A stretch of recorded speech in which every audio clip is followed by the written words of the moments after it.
400 grand? Huh? I need 15,000. 15? Yep. I need a blowjob from Christy Turlington. Get the fuck out of here, $15,000? Joey, seriously, what can you do for me, man? I mean, $500, not even gonna get me started. God damn it, Mike, if 500 won't help, what's $2 grand gonna do? What kind of trouble you in? I'm the worst kind, with the worst guy.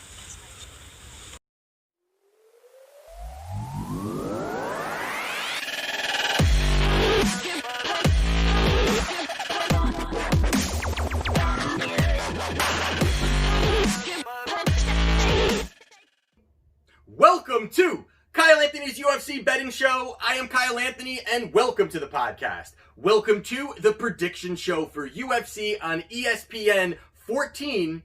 Robert Whittaker versus Darren Till. We're going to talk about two free plays that we have on this card. Already have 3 plays loaded up on Wagertalk. Definitely check it out. Link down in the description. Right now for my clients, up nearly 40% return on investment for the year. Got to keep it going. And like we always say here, there is so many events. There's 45, 46 events in the year for UFC. No time off, no off season, no spring training, no practice time, no preseason games. We've got consistent action for UFC. Win or lose, we've got to look to the next card. We've got to cap the next one, look to find the profits, look to find opportunities to lay our money in strong positions. That is what we do here. That is what we do with the client plays. So got to keep it going overall. And sometimes you got to remind ourselves of the long term that we are here for. We're not here for one event. We're not here for 2 events. We're not here for 10 events. We're here for all of the events to look and turn profit on each event, or in the long run turn profit. That's what we're looking to do here overall. So with that being said, the first thing we're going to talk about is the main event of the evening between Robert Whittaker and Darren Till. Now, this one is definitely an exciting fight. Another great main event. And one that I think is very interesting where the line opens up at a pick'em. I mean, you've got both of these here. You've got Darren Till at minus 104 range. You've got Robert Whittaker minus 115 range, somewhere in there.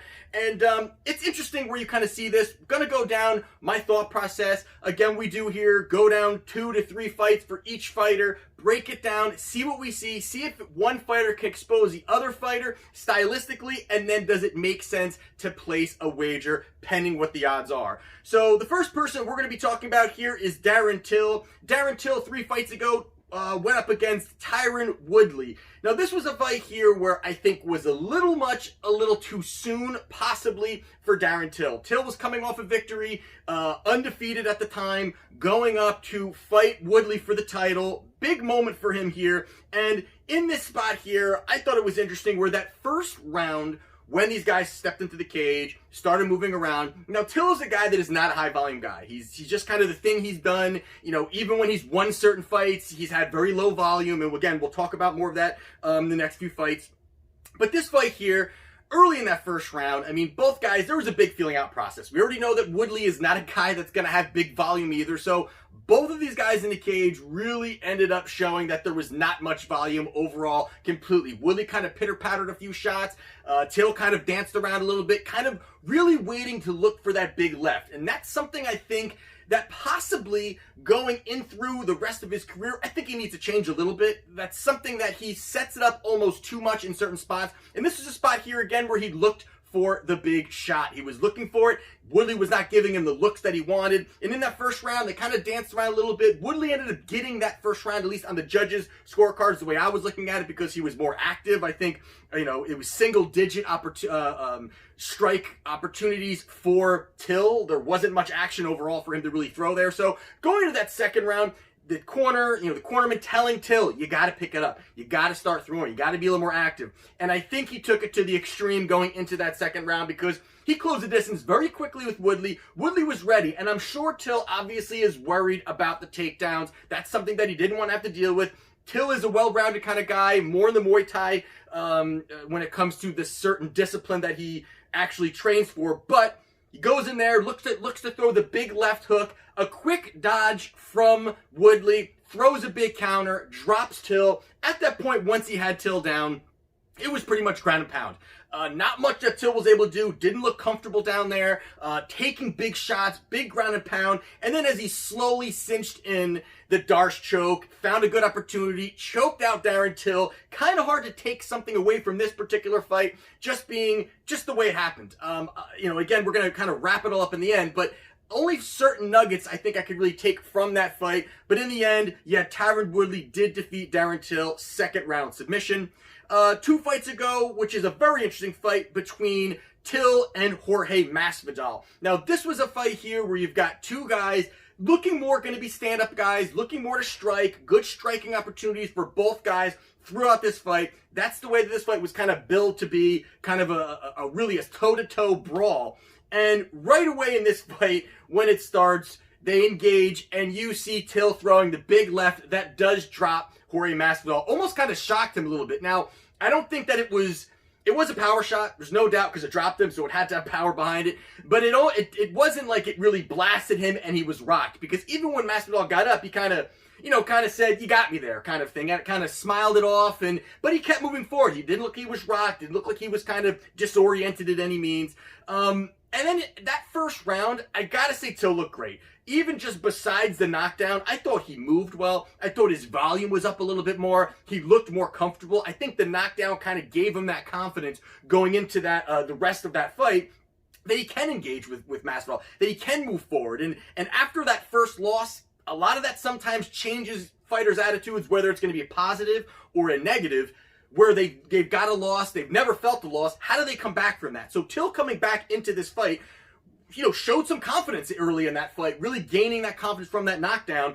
And then going into that second round, this is really where Masvidal does some of his great work. And I think the timing he picked up, I think that he picked up some of the tells maybe, or just feinting and really kind of getting the reads that he wanted, because Masvidal going into that second round looked actually pretty confident in himself as well too, very comfortable. But the exchanges looked good for Masvidal when he was coming off of the counters. And this is something, again, where you talk about Till, that he sets up the same kind of combinations. He's always looking for that big 1-2, followed up by that heavy left hand that he looks to always set everything up. And I think that was something that Masvidal kind of saw. And going into that second round, the volume was pretty good there for Till. I thought he was kind of mixing it up somewhat well, but the timing that Masvidal got down, he was able to land a couple nice shots even before he ended up knocking out Till, landed a couple nice counters, and at that point there again, came in for the big shot, ended up knocking out Darren Till in that second round with just a massive, brutal knockout. So Till loses that in the second round. And then most recently, Darren Till faced Kelvin Gastelum. Now, this is a fight, another great fight, because this is, again, coming into a situation where Till now is coming off 2 losses. How would he respond? And this was a really patient Darren Till coming into this fight. I thought that he really fought well. I thought that just the way that he presented himself, he didn't look to bulldoze, didn't look to over-engage, kind of sat back. And you've got Gastelum, who is the smaller guy. You've got Gastelum, who is the smaller guy, the guy that's not going to be, going to look to really get tighter, get closer, and Till kept his distance. Really, really fantastic throughout that fight, worked his range. That's something, again, that I think he started to build on from the past fights, because, again, he sets up that left hand. It's not much else that he's got, that he's always looking, everything's coming from that left side. He's got the body kick that comes from the left side. He's got the big left hand. Doesn't really use much on the right side, so it starts to become easy to counter. Here, Kelvin, I thought, looked terrible. In spots, Kelvin looked lost. Even when they were engaging, I thought that Kelvin couldn't really manage the distance. Till was able to kind of back up and slide out of the big combinations that came forward. But we just saw Gastelum get actually choked out by Jack Hermanson.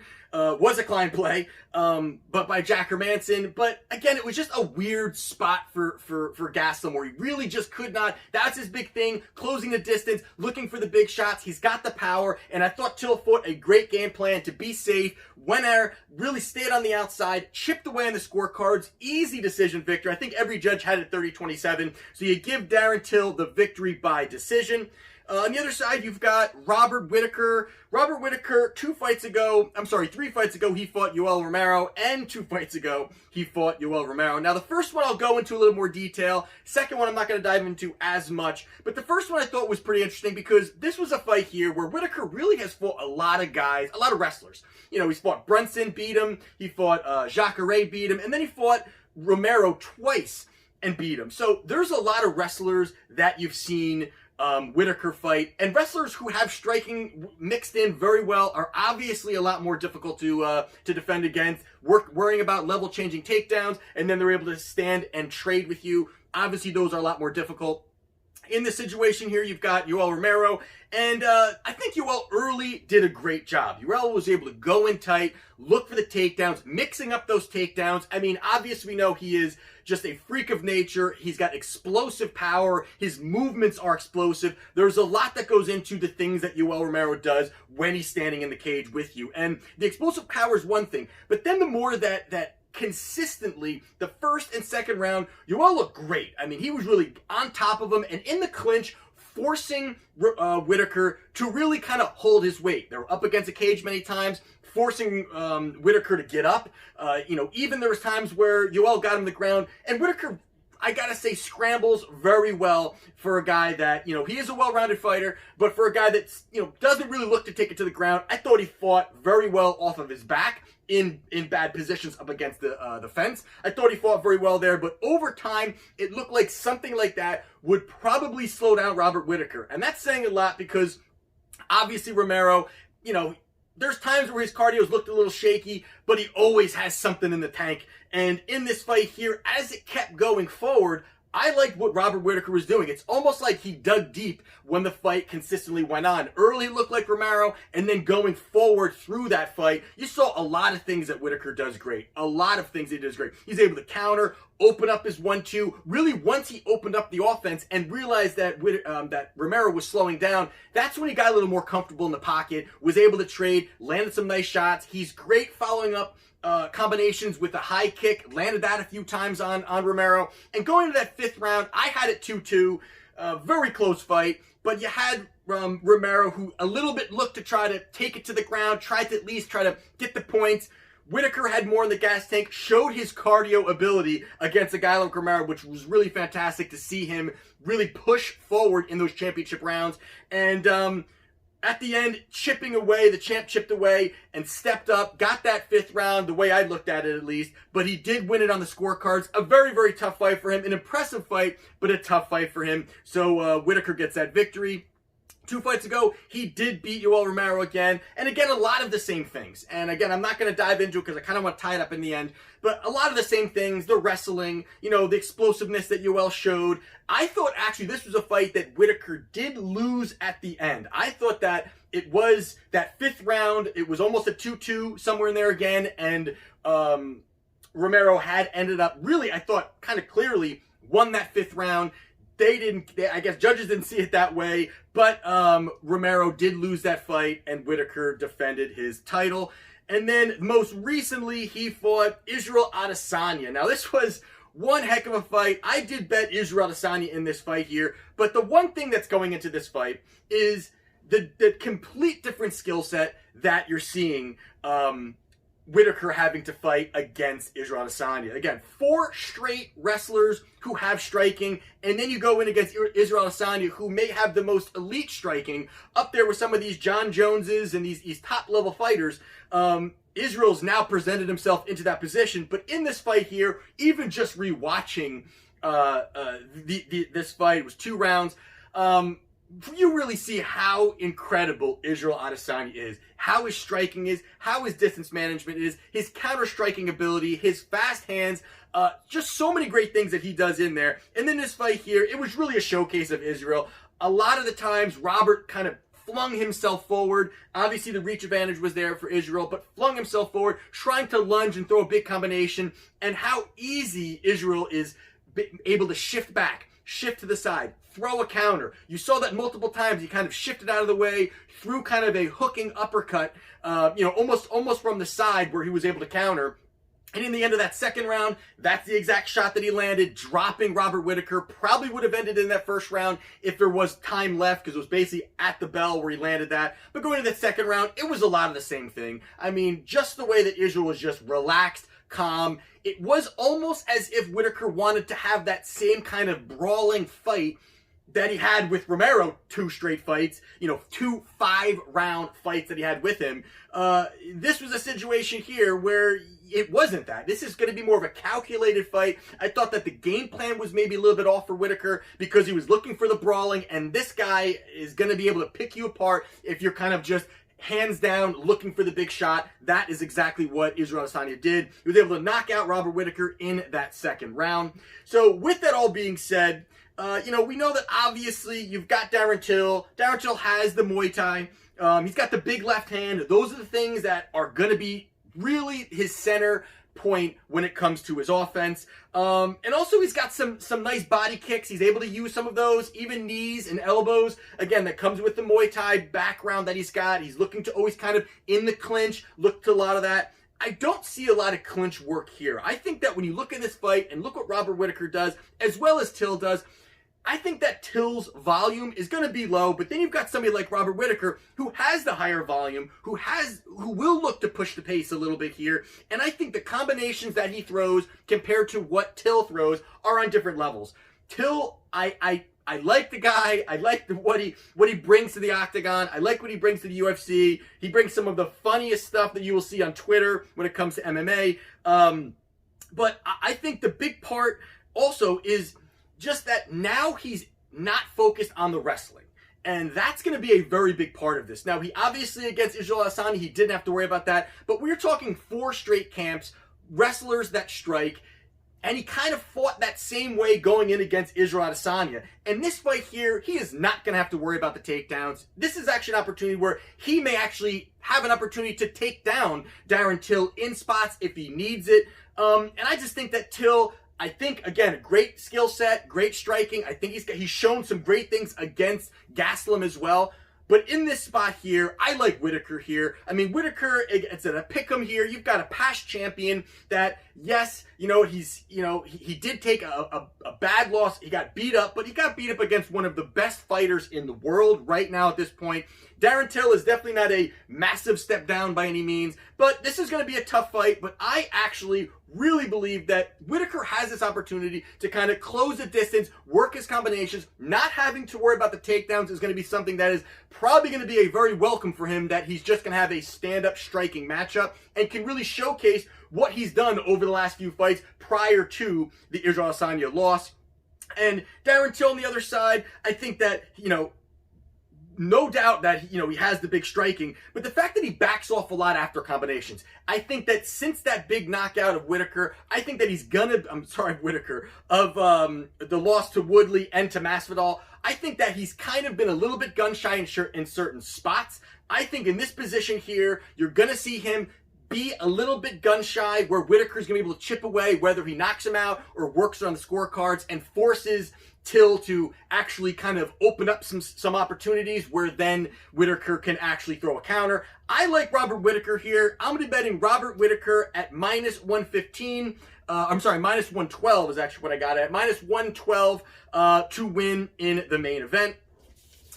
The other one we're going to talk about is the co-main event of the evening between Shogun and Nogueira. Now, this fight here is 2 older fighters here. It's one that I kind of wasn't going to bet on, and the more I looked at it, to me, it made a lot of sense. You've got right now, Shogun is a -190. You've got Nogueira is a +165. I'll try to go through this a little bit quicker in this one here. But I guess we'll first talk about Nogueira. 2 fights ago, Nogueira fought Sam Alvey. This was an odd fight to me here because Sam Alvey was a massive favorite. I think it was somewhere -350, -400, somewhere in that realm there. It was a stay away for me. I remember clearly a lot of people were betting Alvey in this spot, and in my opinion, no way Alvey should ever be that big of a favorite in any capacity. But in this spot here, you've got Sam Alvey, who's low volume. He definitely has some power behind some of his shots, but he's not a big volume guy, predominantly a boxer with low volume that likes to walk you down. And Nogueira in this spot here, he is the vet, but it just really showed to me in these certain situations where early on, there wasn't much action again. And this is a spot where Nogueira was maybe kind of being a little more calculated with his shots, what he was going to do, how he was going to counter, because Alvey kind of has his hands low, and a lot of times in those exchanges, they both kind of land. They were both actually kind of landing a little bit here and there. But in that second round, Nogueira goes in there, throws a nice hook, knocks Sam up against the fence, drops him, gets the ground and pound. Big victory here, big underdog cashing in for whoever bet that, because that was not me. But with that all being said, though, you've got someone like Sam Alvey. Sam Alvey is 2-5 out of his last 7. He's 0-4 out of his last 3. Not a guy that you can really hang your hat on as a big win for an aging vet, but he goes out there and does get the knockout victory in the second round. And then most recently, he fought Ryan Spann. Ryan Spann is another guy who's a big up-and-comer, 8-fight winning streak, has a lot of talent, big power, another guy that if he keeps fine-tuning his skills, I think could do a lot of big things within the division. But early on, you saw Nogueira kind of push forward, and I think maybe some of that, from the past knockout, looked to kind of do it in this position here, push forward in certain spots here, and Ryan Spann is a guy that's not going to really back down very much. He's kind of guy, once he gets hit, he's going to look to really lay it on you back. And that's what he did. Once he really turned it on and opened up his offense, it was a lot of shots being landed, ended up knocking out Nogueira in that first round. So there you have it. Nogueira loses to Ryan Spann in round 1.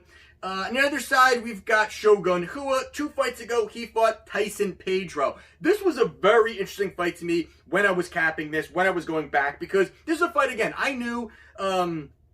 obviously that Shogun did win this fight. It was a great fight for him to go out there and get the victory. But this is a point where Pedro was actually kind of this rising star. He's kind of this prospect that comes from a very great camp, has some great background, trains with some great fighters, and this was a spot where it was almost supposed to. Maybe I say it was supposed to hype him up a little bit more against an aging fighter in Shogun. And early in this first round, it was almost seemed that was going to be what was going to happen. You've had Pedro landing big shots, pushing forward, almost in a spot, put away Shogun. And that's something about Shogun, that he is a durable guy. He's been in so many wars, but somehow he keeps standing, keeps pushing forward. Besides for the obliteration of him against Anthony Smith, he pretty much is able to take the punishment, move forward, forces his chin is a big weapon, because some guys, it almost takes a lot out of them when they lay it on a fighter, and that fighter isn't going anywhere, and they're saying, I hit you with everything I've got, and you're still moving forward, and you're still throwing combinations. That really pulls a lot out of a fighter in any aspect, where you're talking about boxing or you're talking about MMA as a whole. But early in that first round, late in that first round, Pedro laying it on him, big shots. Once again, you see Shogun kind of beat up in the position there. Second round is where Shogun really kind of turned the tides a little bit. And in that spot there, he took down Pedro early, had Pedro down for most of that second round, if not all of it. Tons of ground and pound, working him, and that was something that we weren't really sure if we were going to see, and that could be something he takes into this fight against Nogueira. He's a BJJ black belt, he has the credentials, but he's known for really this heavy forward, moving forward, brawler mentality. And you see here that he's able to still have that ground game against the much younger fighter in Pedro. And going into that third round, it was a very close fight, because they pretty much gave it a 1-1 going into that third. But Pedro looked beat up. And I don't know if it was mentally, but it was definitely physically kind of beat up. He looked like he was limping a little bit. Took some damage, in that second round on his face, was completely bloodied up. Going into that third round, pretty much it was Pedro was looking to counter. Big shot from Shogun. Shogun drops him, gets the ground and pound, gets the knockout victory in that third round. So Shogun wins there. And then he fought Paul Craig too. Not going to dive into this one, but back and forth again. A good showing here, because Paul Craig is the kind of guy who pulls guard a lot. And again, you see that really good ground and pound from Shogun, which I think is something that he needs to use when he fights Nogueira on Saturday night. So with that all being said, tying this all together, I think the first thing that you've got to talk about here is their ages. And you've got Shogun, who's 38 years old, but you've got Nogueira, who's 44 years old. Now, it's obviously that's not an end-all be-all when you're capping, but when you're talking about a guy that's pushing 45 and up, already when you're talking about a guy that's pushing 40, is already going to be a red flag. But a guy that's pushing mid-40s starts to be even more of an issue and a red flag when you're talking about betting perspective. And these guys have fought twice already. And they fought 2 times already. They fought 1 time in Pride in 05, long time ago. 05, where it was a decision. And then they fought in the UFC in 2015, and it was a decision victory. Both wins for Shogun. So not only have they fought twice, but both times younger and now in the middle age has beaten Nogueira in the cage. But you've got them, they're both well-rounded. They're both well-rounded fighters. You definitely still see some of the power from Nogueira, and he is a vet. They're both vets within the game. But I think that I'm just not impressed with the striking and pretty much overall skill set and age bracket of Nogueira in this spot. I just can't pull the trigger or even see a reason why anybody would pull the trigger on Nogueira. That's just the way I'm looking at it here. The slow movement, flat-footedness of Nogueira at this spot here at 44 years old. And you've got Shogun, who just showed he still has a chin. He still has the cardio to push forward. He still has some good combinations overall. He is a BJJ black belt. And the recency of him showing some skill set overall, even against Paul Craig, showing ability there as well. I mean, at a minus 190 here, I think it's a great spot. I think this is still a great spot for 2 aging fighters. I'm going to take the much younger fighter, although both aging, much younger fighter with the overall skill set, has shown that he can fight a younger fighter and beat a younger fighter who has a better skill set, I think, right now than Nogueira. Pedro definitely has a better skill set overall at this point in their careers. And the durability is still there, so the toughness is there too. Everything that I looked at when I'm capping this fight pulled me to Shogun. It doesn't feel great. We're talking about guys at this age, but overall, I think it's a great spot as a free play. So I will be betting Mauricio Shogun Rua at minus 190. So those are my 2 free plays for UFC on ESPN 14. We've got Robert Whittaker to defeat Darren Till at minus 112. And then we also have Mauricio Shogun Rua to defeat Nogueira at minus 190. So there you have it. Definitely check out my Wagertalk plays. Link down in the description. Those for the clients there. And I'm going to see if I have time again for the bet review show, but I will have the prediction show out next week. I am moving, so there's a lot going on there as well too. So trying to get some getting the filming in and everything else. But again, most importantly, capping is most importantly, winning is most important. So there you have it there. So definitely stay tuned for the next show. We'll definitely do the prediction show. Wagertalk plays. We got the free plays. There you have it. So this is Kyle Anthony's UFC betting show, and I'll see you next time.